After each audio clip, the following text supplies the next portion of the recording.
There are many ways to create meal plans, but the best ones accomplish 5 things. 1, they control your calories. 2, they control your macros, your protein, carbs, and fat. 3, they provide plenty of nutrition. 4, they allow you to eat foods you like. And 5, they allow you to eat on a schedule you like. And the more a meal plan meets those criteria, the more likely it is to work. And when it checks all of those boxes, results are all but guaranteed. There is a catch though, because many methods of meal planning involve using tools to measure everything you eat, a process that ensures accuracy, but it also puts many people off because it is annoying. And it especially puts people off who are new to evidence-based eating. And that's why in my new book, Muscle for Life, which you can pre-order now anywhere you like to buy books, I provide a much simpler method of portioning your food properly that only requires your grippers. For example, to determine the calories and macros of your meals, instead of weighing things or measuring things using cups and spoons, you can simply compare them to the size of your hand. So with meat, seafood, and high-protein plant foods, you will compare them to the size of your palm, a palmed size amount of meat. That's easy to do, right? In the case of dairy, fruit, and grains, you will compare them to the size of your fist, a fist of this or a half of a fist of that. With oils, nut butters, and cheeses, you will compare them to the size of your thumb, a thumb of this, a half a thumb of that. So I teach an easy and effective way to eyeball your calories and to eyeball your macros in this book, Muscle for Life. And that way you can stow away the measuring scale, spoons, and cups, and you can make better on-the-fly diet decisions. And I've even found this system useful because it helps make portion control very simple, like connect the dots simple. So if you want the full treatment, if you want the full in-depth rundown of this system, how to use this approach to intuitive eating, then pre-order my new book, Muscle for Life, which you can find at muscleforlifebook.com, muscle, F-O-R, lifebook.com. Hey there, and welcome to Muscle for Life. I'm your host, Mike Matthews. Thank you for joining me today. And quickly, if you haven't already done this, please do subscribe to the show in whatever app you are listening to me in, so then you don't miss any new episodes. And it really helps me because it boosts the popularity of the show on the various charts. All right, so in this episode, I'm going to be talking about skipping workouts, when it makes sense to skip a workout, when it makes more sense to skip a workout than to do a workout, or at least the workout you are planning on doing, because sometimes you are just not feeling it. You are really not feeling it. You are really not feeling up to it. Sometimes you know why. Maybe you haven't been sleeping well. Maybe stress levels have been very high. Sometimes you don't quite know why.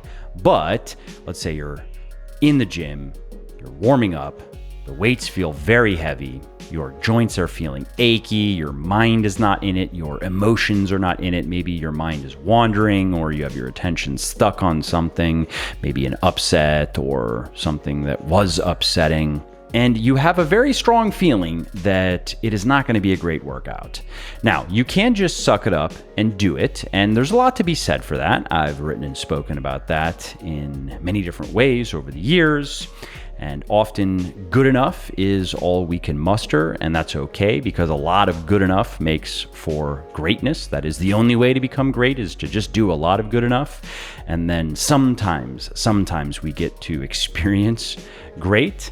And if we're talking about doing a workout versus not doing a workout, let's say ever. So you're either going to do the workout now, or you are never going to do it. You are just going to skip it and wait for the next week. Then doing it is almost always the smart choice. We never regret having done a workout, right? No matter how much we maybe did not want to do it going into it. But if we could choose between doing a workout today, let's say a tough workout, a lower body workout, heavy squats and other heavy exercises, we could choose between doing that workout today, right now, let's say, going and doing it, and having a rather poor go of it, or doing it maybe tomorrow or the following day and having it go a lot better? Which should we choose? Well, that is the question that we are going to be exploring in today's episode. Flexible programming, as it's called. Being flexible with our workout programming, being willing to change things when it will result in better results, especially better long-term results. In the intro to this episode, I mentioned a term, flexible programming. That is the topic of today's episode. So what is that? Pretty simple. It just refers to adjusting the order or the frequency of your workouts based on how you feel. The idea is to apply the concept of autoregulation, which is regulating your training based on how you feel, based on how it's going, making changes to it could be the amount of weight you're going to put on the bar, the amount of sets you're going to do, the amount of reps you're going to do in each set. But in this case, we're talking about our workout schedule. So it's regulating our workout schedule based on how we feel and how it's going. And to understand how this works, let's see how it compares to more traditional rigid programming, which involves doing the same workouts on the same days every week, regardless of whether you are more or less fatigued, more or less motivated, more or less rested, and so forth. So let's say you are following a simple push-pull legs workout program that has you do a push workout on Monday, a pull workout on Wednesday, and a legs workout on Friday. And every Monday, Wednesday, and Friday, you do those workouts on those days, regardless of how you feel.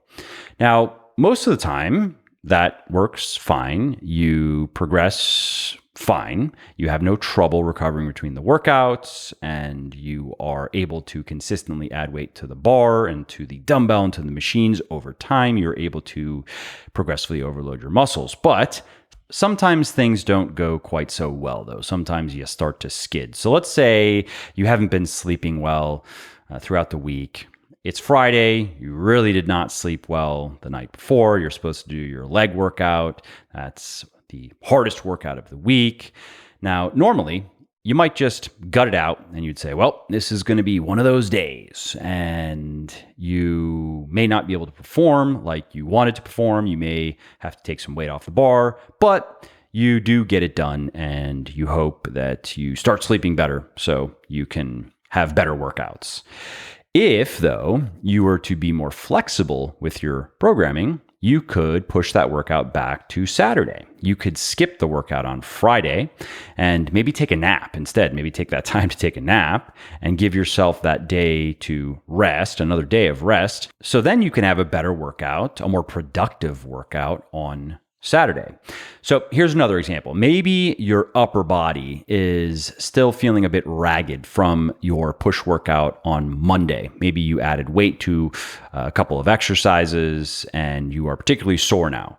Instead of doing your pull workout on Wednesday, you could swap that with your leg workout that you would normally do on Friday.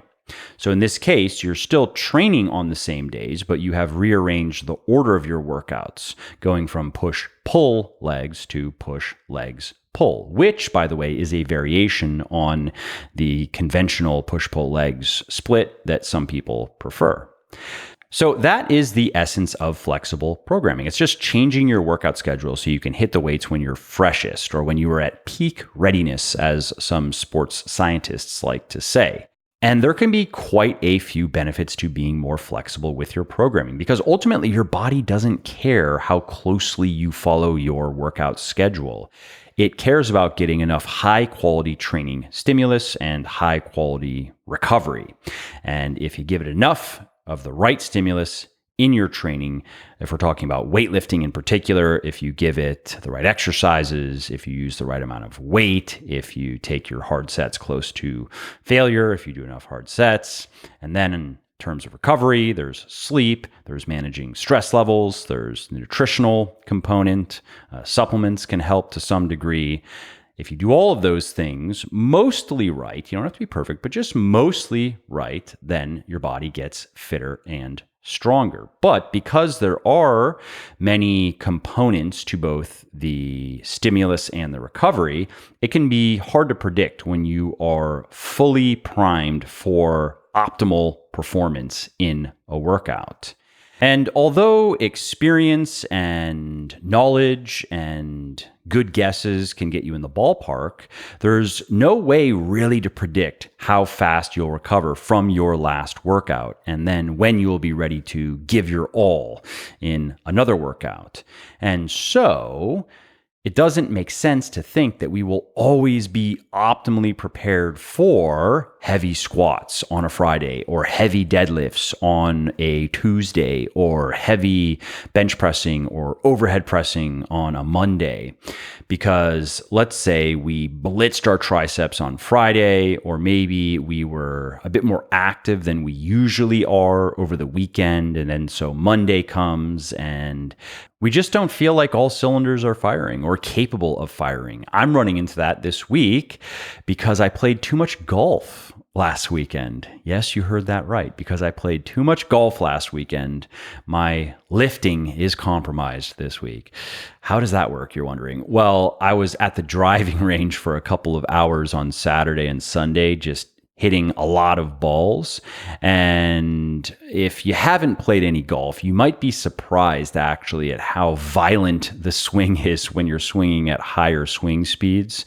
And it's a strange movement too, because obviously it's very asymmetrical. Like for example, this week, the left side of my body, particularly my left hip flexors and my left lower back, it's tight, it's sore, and I don't feel anything on the right side. And that's just a consequence of that rotation in the golf swing that, again, is rather violent. Your hips have to open very quickly, very hard, and then they have to stop very quickly. And that puts a lot of strain on the left part of your lower back and your hips. And so in the gym this week, what I've noticed is I haven't had to drop weight on any exercises, but in a couple of cases, I've gotten a couple fewer reps across the 4 sets that I did. So that is a slight decline in performance. In a couple of other cases, I was able to follow my programming. I was able to lift the right amount of weight for the right amount of reps, but I noticed that my reps in reserve, my number of good reps left, went down about 1 in a couple of cases. Like in my deadlifting, it was just a little bit harder. I was doing 6s this week with 365, I think, on the trap bar deadlift. And I got my 6. But this week, the number of good reps that I had left, good reps left in the tank with my first set in particular, was a little bit lower than a couple of weeks ago when I was doing 6s with 365. Last week, I deloaded. The week before that, I did 4s. The week before that, I did 6s. And so this week, set 1, good reps left, 2, maybe 3. A couple of weeks ago when I was doing 6s with 365, set 1, good reps left, solid 3, maybe even 4, but a solid 3. So just a little bit harder this week, and that is completely from the golfing over the weekend. So my point is, when you have a good routine and your body is used to the amount of stress that you are regularly subjecting it to, you're not spiking it like I did last weekend, you will recover on a pretty predictable schedule. But there are going to be times when your body just doesn't do what it normally does, and when you will be better off giving it another day or maybe another 2 days to recover before you press on. And when you view your workout routine through that lens, it looks more like a to-do list than a timetable, right? Because you have your list of workouts, you got to get them done by, let's say, the end of the week, but you can decide when you do them and in what order you do them in. And while athletes in various sports, and especially endurance sports, have been toying with flexible programming for decades, more and more scientific research has accumulated in support of the idea for weightlifting as well. So for example, there was a study that was conducted by scientists at St. Francis College, and they took 16 beginner weightlifters and they split them into two groups. You had a rigid programming group, which performed all of their workouts in the same order on the same days of each week. And then you had a flexible programming group, which was allowed to choose what workout they did every day based on how they felt. So they could train their legs on one day if they wanted to do that, or they could train their chest on that day instead and train their legs on the day they would normally train their chest. And by the end of the study, the flexible programming group gained significantly more strength than the rigid programming group, despite doing the same amount of workouts and using the same workout protocols. So the same intensity, the same volume. And this was over 12 weeks as well. And another study worth mentioning was conducted by scientists at South Florida University. And in this case, they were working with powerlifters, and you had powerlifters who used flexible programming versus rigid programming. And the flexible programmers only missed 4 workouts during the 9-week study, whereas the rigid programmers missed 8 workouts. So in this case, flexible programming appeared to help already dedicated and experienced weightlifters better stick to their program.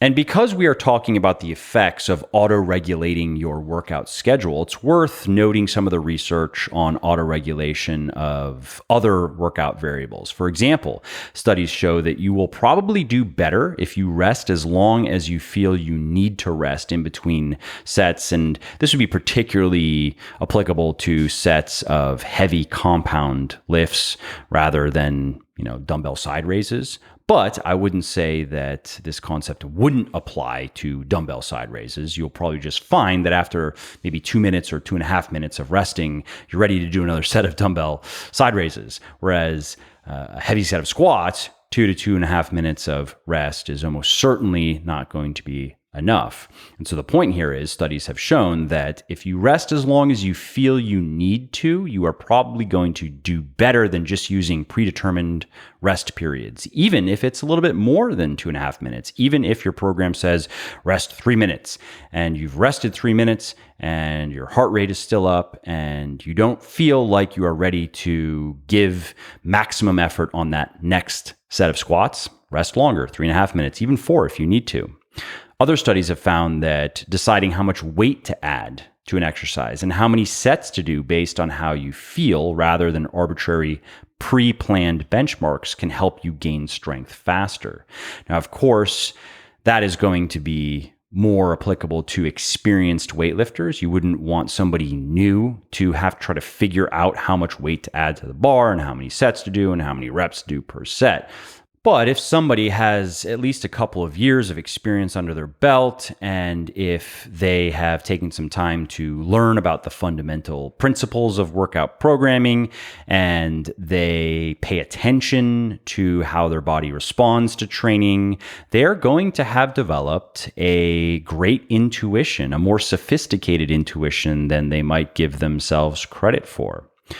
And another benefit of flexible programming is it can help you prevent injuries. And I'm not aware of any data, any scientific data to back that up, but many experienced weightlifters will tell you that many of their worst injuries, including just overuse injuries, stuff that made them have to stop doing an exercise or stop training a muscle group for some time, that in many cases, those situations were precipitated by a couple of off workouts that they knew they should have skipped, or even sets in workouts where their workout called for, let's say, 3 or 4 sets of heavy squats, 2s, 3s, 4s, and they had a strong feeling that they shouldn't do it and they should just come back to that maybe a day or 2 later, maybe not even do it at all that week, but they did it anyway and they had to pay the piper. And so flexible programming has a lot to offer. You can think of it as effective adaptation to training circumstances, right? And that's a principle that pops up in fields far from fitness, right? You have the famous quote from the Prussian military strategist Helmuth von Moltke the Elder, who said, "No battle plan ever survives contact with the enemy." Darwin, he put forward the idea that the fittest creatures are the ones that are the most adaptable. In business, many successful business people will talk about the importance of being able to pivot. And if you can't pivot successfully, then you are going to have a very hard time of it.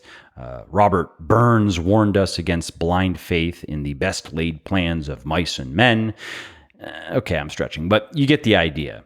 My point is empirical evidence, collective wisdom, and just common sense suggest that tweaking our training within limits is probably superior to unbending adherence to the plan.